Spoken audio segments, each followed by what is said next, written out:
Hello once again, our most developed student. My name is Confident and welcome to our revision. And today I chose a subject that I'm not usually teaching, which is Natural Science Grade 9, but it is for your revision as you guys prepare for your final exam. So in this section, I just want to go through this lesson where I will be sharing with you how to go about the physics and chemistry section of the natural science.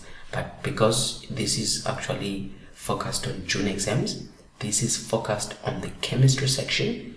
Just look at this. So this is what I want to do or revise with you in this section. So I want you to stay tuned. Make sure that you don't lose me, don't lose focus, don't tune out of this video, but I want you to stay with me as I go through these videos. All right, so let's start our session here by looking. I think you understand that with your natural science you've got the life science part and we've got the physics part and the chemistry. So this is focused on the chemistry. Let's start from question number 8, which is the matter and materials. So let's look at this question. It says the periodic table. So what I have here is let me bring in my periodic table so near so that you can be able to use that. So I got my periodic table here. All right, so with that in mind, it says, let's start with the question here. So it says here the periodic table says start with the symbol, and then they give us 1680 and use the periodic table provided to answer the questions. And then it says name the element that the above symbol represents. So if you go to the symbol where there is 16 and 8 and O, you can see already O kind of represent the oxygen, and we are here in this case. If you can settle that, that's where we are, you see. So now you need to understand how to read that, and the scale or the key here actually tells you to say the number at the top is the atomic number, right? And you must remember that when they say atomic number, this is the proton number. I'll just use this for number. And then when they say here 63,5 and they call it what? The approximate relative atomic mass. The keyword is atomic mass. Now what is atomic mass? It is neutrons plus protons. Remember that. All right. Now if they say atomic number is the proton number, and the proton number is the same as number of electrons. So just to give it another thing to remind you, let me just do it up here. We are talking about an atom, right? So if you're talking about an atom, a quick revision, an atom has got 3 particles. So we have got the nucleus in an atom. Inside this nucleus, what do you find? You find protons. I'm just quickly revising with you. And inside, what do you find? You find the neutrons. All right. So if I'm to draw an atom, you will have a center, and then in that center, I will use maybe 2 things like this. 2 different things. Let's say you've got that, you've got that, you've got that, you've got that. This is 4, and then I also have that and that and that. So this, then if it's an atom, we call that the nucleus. See that the nucleus is the center, and inside the nucleus, what am I saying? We have got, let's say this represent the protons and this blue represent the neutrons, and then also surrounding that particular nucleus outside are the what? Are the electrons. So you start with the 2, so it will be 1, 2, and then after that you got 8 that surround. For example, I'm just making an example: 3, 4, 5, 6, 7, 8. These are what we call these the electrons. So this is the basic structure. So you need to have an idea when you're talking about the atom. But now when we are taking these two, look at this, these two, they give you the atomic mass. What is the atomic mass? You add the protons and the neutrons. But when you look at the protons alone, they give you the atomic, this is the atomic number. Alright, and this atomic number is the same number as the number of what? As the number of electrons. I'm just bringing that as a reminder. So let's come back here to the question. So alright, they gave us this symbol here in this particular question. They said you are given the symbol 16.8 and use the periodic table provided to answer the questions. Now, whenever they are giving it to you, look at 16 is the bigger number. So 16 being bigger, it must be protons plus neutrons. You see, because why? It's bigger. And then we call it what? The atomic mass. Alright. And then what about this other one? This must be the atomic number. The atomic number, which is only what? Which is only protons. I'm just showing you quickly to the gun. So, but the way they give it in the periodic table, look at this. In this way, they gave 16 being on top, 8 being at the bottom. But look at the periodic table, they gave it in opposite. You see, even if they put 16 at the bottom, it's still your atomic mass. And then the 8 at the top is your atomic number. What you need to understand is they just gave it the other way around. But you can remind yourself to say it's supposed, the way they gave it in the paper, it's supposed to be like this in the periodic table, but they gave it to you as 16 and 8. So with that, you see there mustn't be any change. The numbers don't change. The 16 becomes that part, and then the 8 becomes that part. Are you seeing that? So it's just a matter of interchanging there. And then having analyzed that, it says name the element that the above symbol represents. The element is what? We see that it is oxygen. Alright, because if you check that, O represents what? Oxygen. Alright. And then give the element's atomic number. You see? So where is the atomic number? There it is. We talked about it. It's 8. And then is the element a metal, non-metal, or semi-metal? When you come to this periodic table, let me quickly erase here. When you come to the periodic table, you must always remember how they structured it. Let me reduce it a bit to say from this part, from here, yes, from here to there, you find their metals. Right, that is to group 13. And then from here, group 13, yes, just group 13 there. These are semi-metals. Semi. And then from here all the way to there, these are non-metals. Are you with me? So just remember that. So oxygen, you can see that it falls under non-metals. So oxygen, you can relate that it is not a metal. So what is it? It is a non-metal. So the answer there is non-metal. Write down the group number of the element in the periodic table, the group. So when you come here in the periodic table, you have got two things. When you look downwards like this, these are the groups. Alright. And then when you look horizontally like this, these are the periods. Are you with me? So group, you can see it's group 1. Look at the top one, group 1 up to group number 18. So let me erase that. You can see that the groups is from group 1 up to group number 18. Say like that. So oxygen, you can see that it is in group what? 16.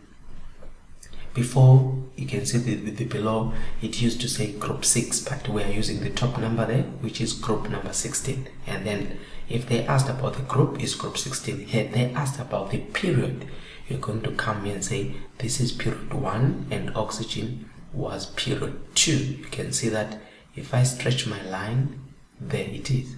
So it is in period 2. 2, but it is in group what? It is in group 16, but the answer wanted the group. So which group? We see group, it is group number 16. Alright, moving on.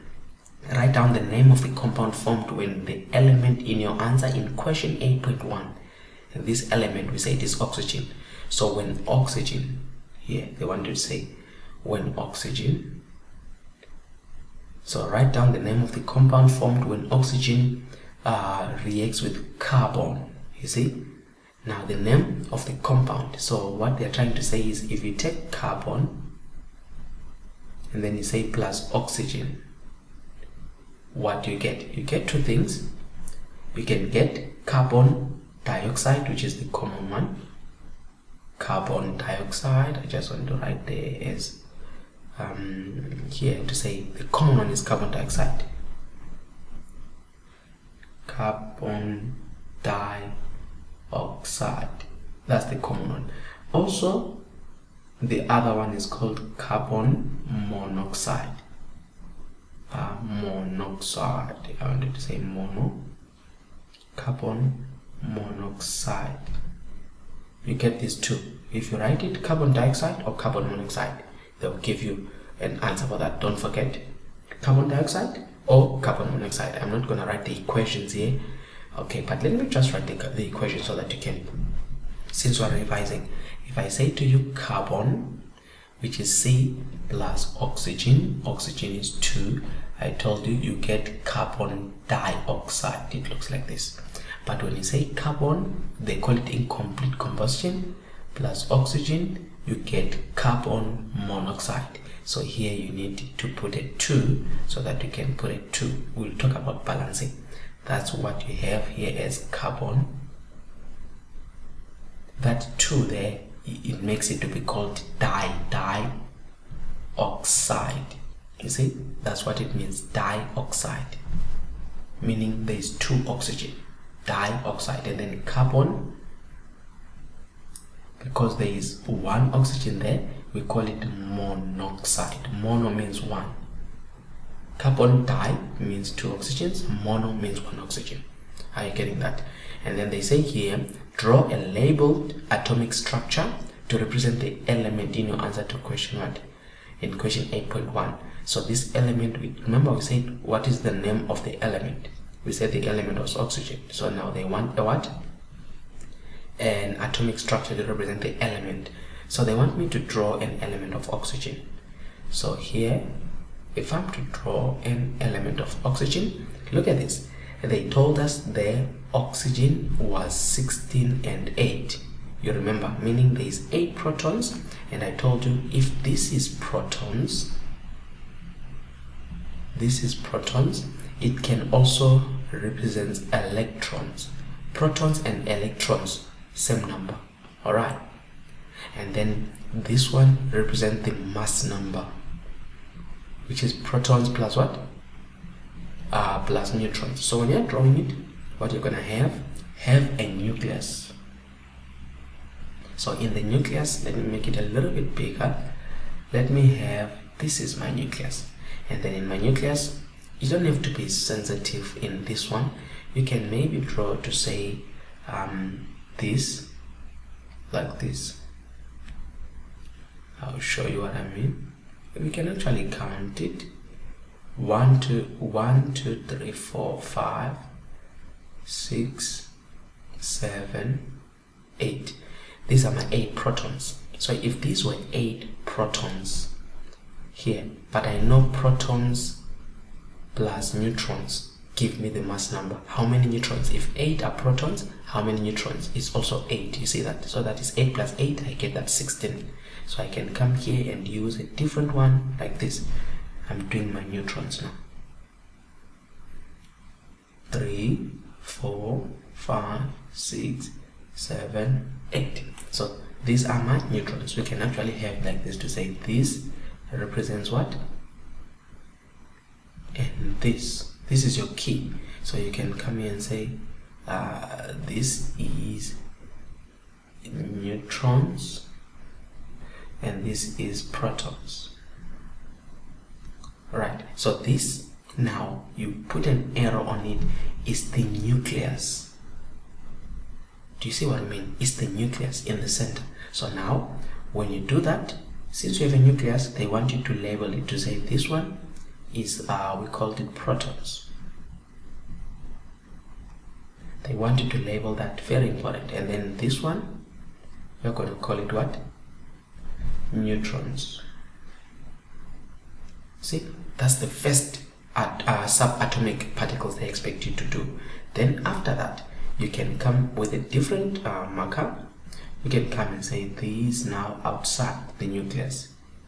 Got the first one. Now the first shell, just do 2. You're like, okay, 1, 2, and then you go on again for the second shell. Now the second shell will take 8. So the first one takes 2, but remember the second will take 8. So you do 1, 2, 3, 4, 5, 6, 7, 8.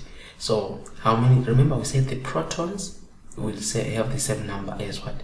As neutrons, and we said they are also 8 electrons. So what have I done here? I think I need to undo some here because it must be 8. So 1, 2, the first one, and the second one must take 6. 1, 2, 3, 4, 5, 6. So that is 8. So now look, 2 plus 6, they are 8 electrons. Then you are going to call these as electrons. And then when you label it, you call that what? Electrons. So that's the structure of what? That's what they mean here when they say draw a labeled atomic structure to represent your element. Just be comfortable. That's an atom where what you have, you've got electrons, you've got neutrons, you've got the protons, but remember these two, they call them the nucleus. So some they do this, they put the neutrons here like this. They do this, they put this arrow here like this to say that that one was neutrons, and then they do this to say these two make up the nucleus. You see, just like that, but anything will work. All right, next question, guys. I hope this makes sense. You get your 8 marks. Question number 9, chemical reactions. We are here now. All right, guys, if this is making sense, give me a shout to say we are benefiting, we are learning from this, and then it helps me to understand that you guys are following up. Now, question 9.1, hydrogen will react with oxygen to form the compound water. Use the key provided below to draw a picture model that represents the balanced chemical equation for the reaction. Now, there's something that I want you to always remember, and this I want you to remember well. All right, when you are talking about water, don't always know how water is formed. Remember, they said hydrogen and oxygen. See, hydrogen and oxygen react. Hydrogen will react with oxygen to form the compound water. You all remember what is water as a chemical formula. What is water? Water is H2O. You know that this is water, right? The question is, how is water formed? Very important one. It means I must take, you can say H, I must take hydrogen, I must mix it with oxygen, but hydrogen doesn't exist as H. Oxygen doesn't exist as O. Hydrogen, we call them diatomic. Now, what are diatomic? They are gases. You put a 2 there. Oxygen also exists as O2. We call these diatomic, meaning they don't exist alone. Like, for example, if I say sodium, sodium is Na. If I say magnesium, magnesium is Mg. But if I say chlorine, chlorine is Cl2. You see, this is diatomic, but this is just an element like that. It can exist on its own. All right, so the same thing with hydrogen. You must always remember, this is the formation of water. Hydrogen is diatomic, Oxygen is diatomic. When these react, they form water, which is H2O. Are you with me? Now water, look at it now though. Water is made up of 2 hydrogens, but which is good. We started with 2, so we also have 2 hydrogens, H2. This 2 means there are 2 hydrogens. But our challenge is oxygen now. There is a hidden one there. But here we started with what? With 2. So to make, you can write it like this. This is no longer water. This is hydrogen peroxide. This is very dangerous chemical, alright? It will explode if you don't handle it with care. So don't start creating dangerous formulas there that will explode in your face, alright guys? Joking. So this is water. Don't put a 2 now. When you're balancing this equation, what you need to remind yourself is that, okay, I need 2 oxygens as I started with 2. So you put it in front here to say there is 2 oxygens, you see? So here we've got 2 oxygens, but look, hydrogens, there is a 2 and a 2.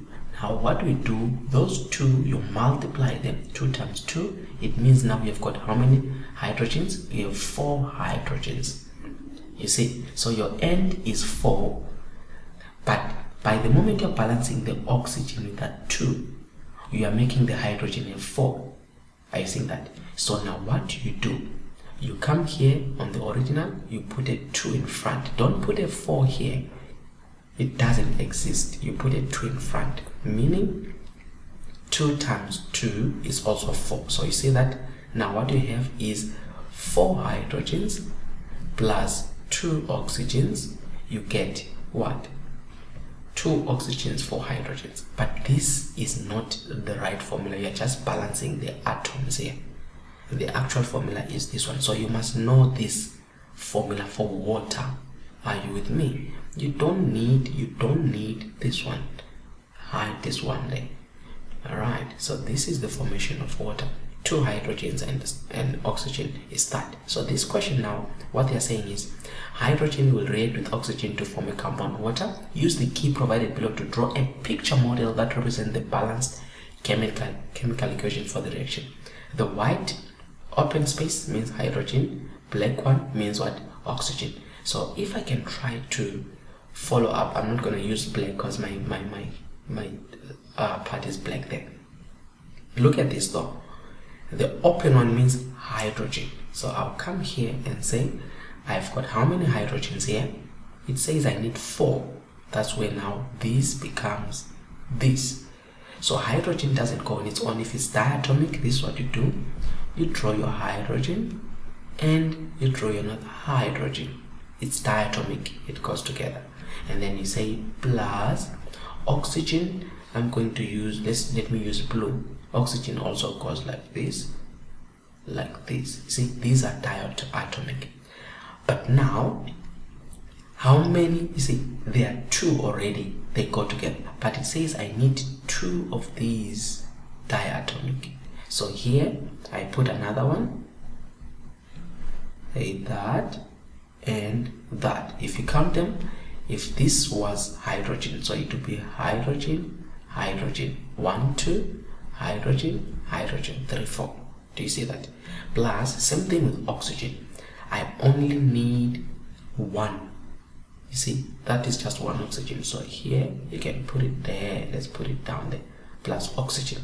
And then what do I get? This then gives me a new compound. Let me just give an arrow there. It gives me a new compound, which is what? Water. Now look at this water. It tells you I've got H2O. Now how do you come about this hydrogen? So you can have your hydrogen, and then you have your oxygen, and then you have your hydrogen. See, this is water.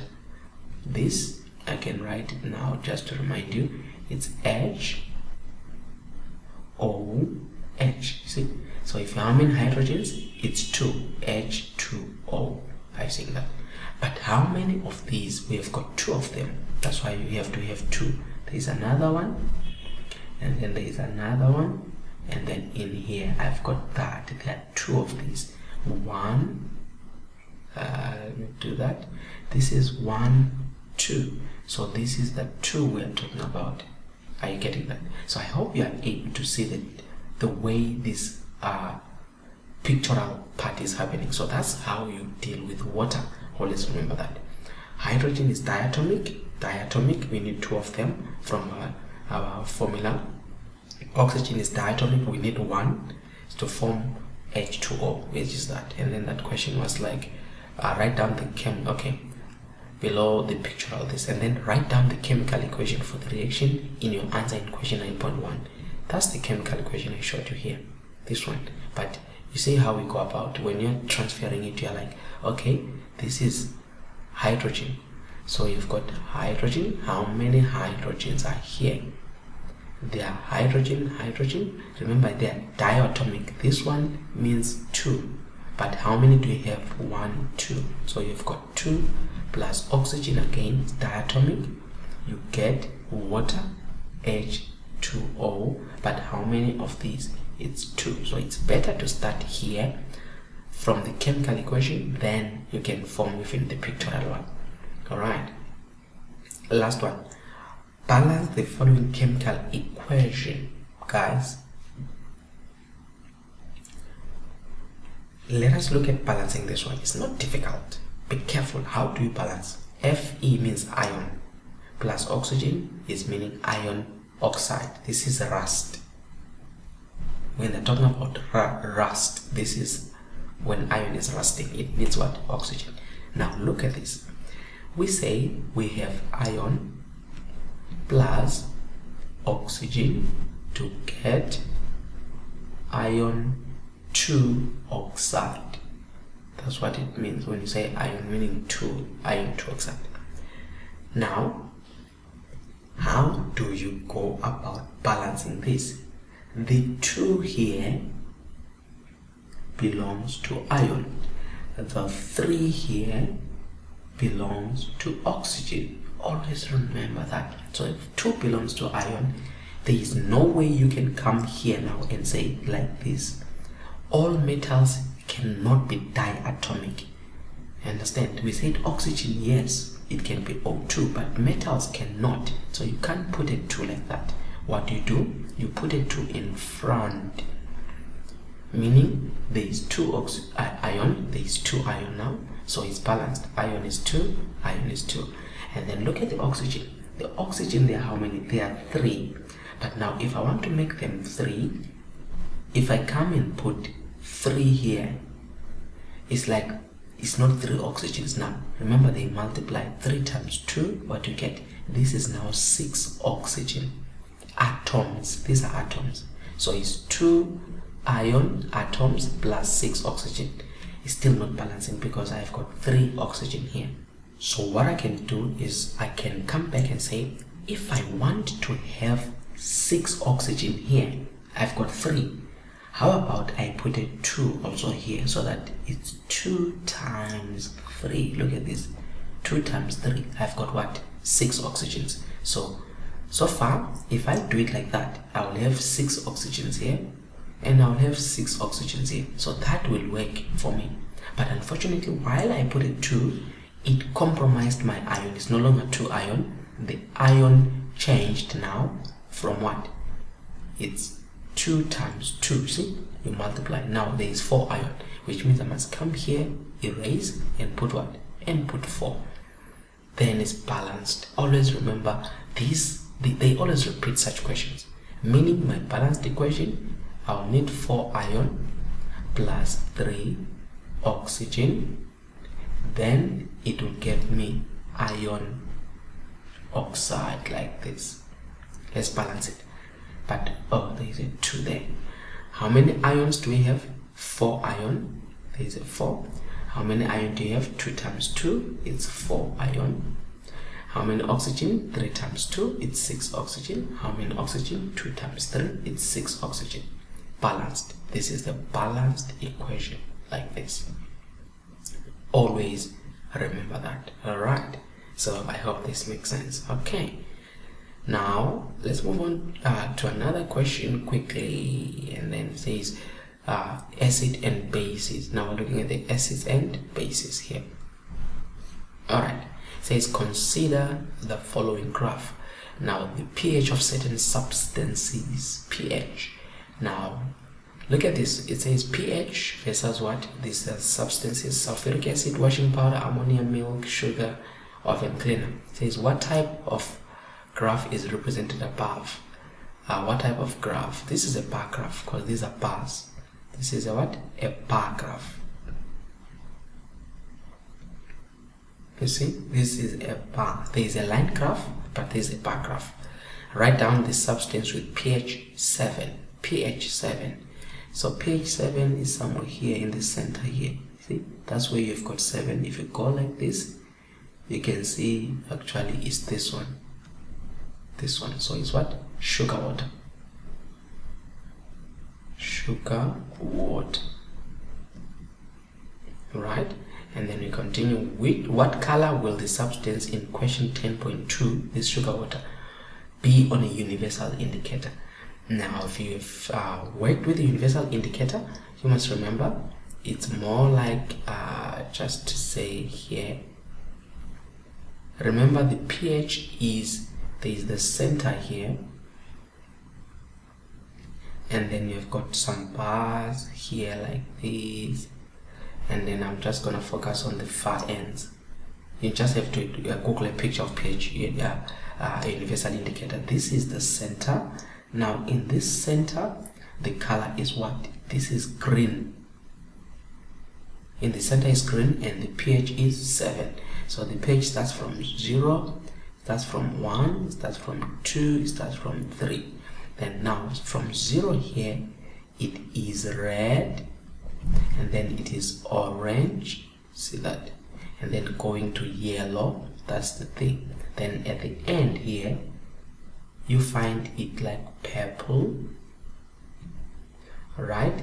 And then getting to blue, some of the dark blue actually. It's dark blue and then blue later. So here pH is what? The highest pH you can get is 14. The smallest pH you can get is 1. So this is acid, this is basic. Another word is alkaline. So alkaline, acid, and then what is 7? 7 means it's the center, and when it's the center, it means it's neutral, like water. Water is neutral, and the color there is what? Is green. So here they're saying, what color will the substance in question 10.2 be on the universal indicator? 10.2 pH 7. So the answer is what? Is neutral there. Right? And what color is it? It's green. Are you with me? Identify errors on the graph. Let's look at the graph and look at the errors. Alright. And then there is the error on the graph. Look at it. This graph doesn't end. This is the end of pH. It's 14. You see, from here, you don't go above 14. So this graph is an error because it says there is a pH above 14. Which is that? Is it? It says the oven cleaner has a pH of what? If I can start from there, it says it's more like 15. That's an error. You cannot have a pH above 14. So identify where is it? Identify errors. The graph, you can say the graph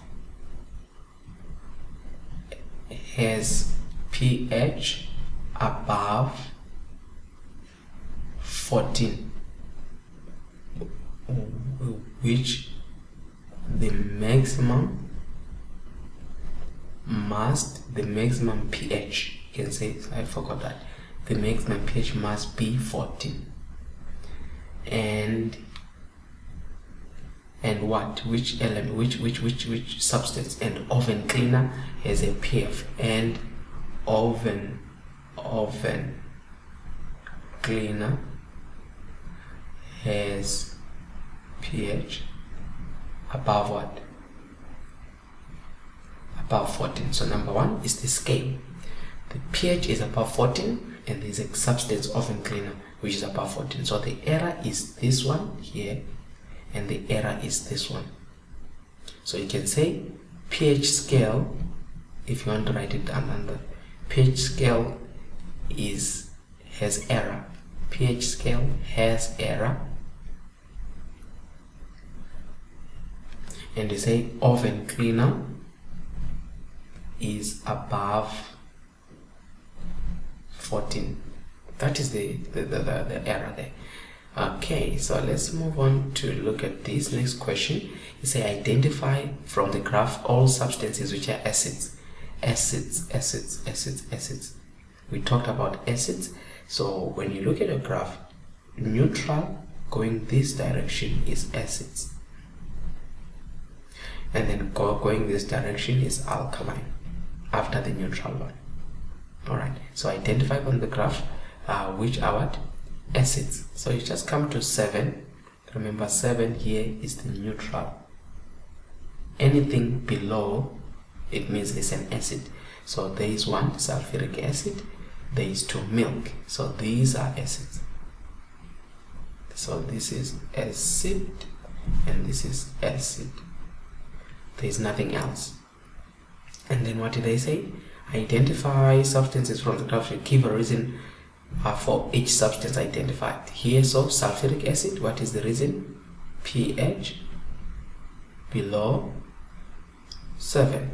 And then milk, again, pH below 7. Alright. Or you can just say, you name the substances here. Another way, you can name the substances and say, sulfuric acid and what? They said milk. They said identify and then give a reason. You can say their pH is below 7 as pH below 7 is acidic. Alright, so that is that part. Okay, now I think let's look at the next one. I think this is the end. Question number 11. Question number 11, what does it say? It says a piece of magnesium ribbon was placed in a flask which contained hydrochloric acid. The contents of the flask became warm and the gas was released. So, okay, what did they take? Magnesium ribbon, and what did they put? Put hydrochloric acid, HCl. The contents of the flask became warm, which means heat was produced and the gas was released. You see, now the balanced chemical equation for the reaction is as follows. So what they did is they took a flask like this. Let me just show you. This is maybe a conical flask. Alright, you can even put a stopper on it like this. Okay, let me use something different. This is a flask and you put a stopper just to stop. Right, and then these are the contents. And then you put what? You drop in magnesium. And they said a magnesium ribbon. Just let me do this. Like a ribbon like this. Something like this. And then what do you call it? It produced the heat. And then guess what? They say a gas. So you find that there are bubbles here that will come out. Let me make it wide. You see bubbles coming off. See, so these are bubbles. It's gas. Alright, and then it became warm. Alright, so more like it became warm with red, you know. So they're saying the balanced chemical equation for the reaction is as follows. That it is, explain 2 ways which tell us that the chemical reaction was taking place. What evidence that there was chemical reaction? Number 1, warm means heat was produced. That's one reason. Heat, or you can say it became warm and the gas was produced. And then gas or bubbles produced. So the warmth and the bubbles show that the reaction was taking place. And then it says Asaf and Sonke investigated how the length of the magnesium ribbon will affect the amount of hydrogen produced. How the length of the hydrogen ribbon okay, will affect the amount of hydrogen gas produced. They thought that a longer piece would release more hydrogen gas. A longer piece means more hydrogen. They carried out an experiment to find this out. Write down the hypothesis for this investigation. Now guys, the hypothesis is a statement you make before the experiment, and they are telling you that they thought that the longer the piece, the more the hydrogen. So what is the hypothesis? You can write already a longer piece. It's just a statement of it's a guesswork statement that you make. It's a statement you say before the experiment, and then after that you conduct the experiment, and then you prove if your statement is correct. It's an investigative question. So you can just say a longer piece of what? A longer piece of magnesium produces more hydrogen gas.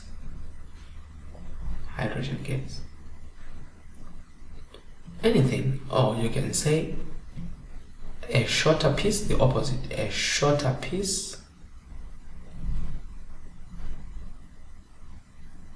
of magnesium will produce less hydrogen gas. Or you can oppose your statement. You can say the length of magnesium ribbon has no effect. Isn't you're investigating? You can say it has no effect on the amount of hydrogen.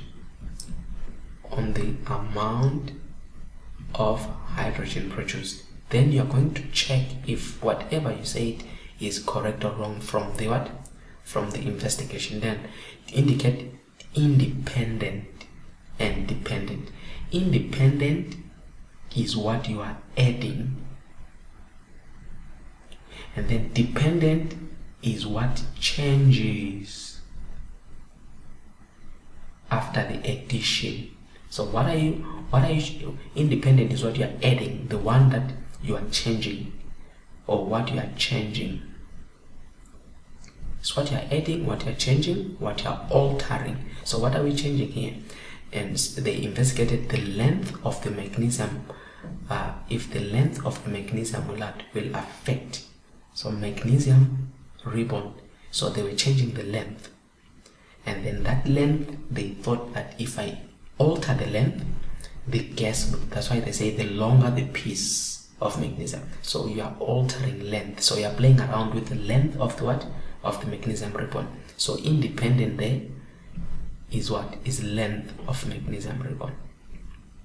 Independent, that's what we are changing, is length of magnesium ribbon. And then the dependent, what is it that is depending now? When you alter the length of the magnesium, the gas is changed. So the hydrogen gas produced, that's the dependent. Hydrogen gas produced. Are you with me? So that is that. So guys, yeah, that is what I wanted to prove to you, and this is the revision when you are going to be writing your natural science grade 9, and I focused on chemistry part as you are preparing for your final exams. Now this is not the end. I will call this part 1. This is part 1. Watch part 2 and part 3. This will give you more confidence as you're preparing for your final exam. Trust me, when you go through these 3 parts, your exam on the chemistry section, you are more likely to get everything correct. So this is me preparing you for your natural science. See you again in the next lesson, part 2. Thank you.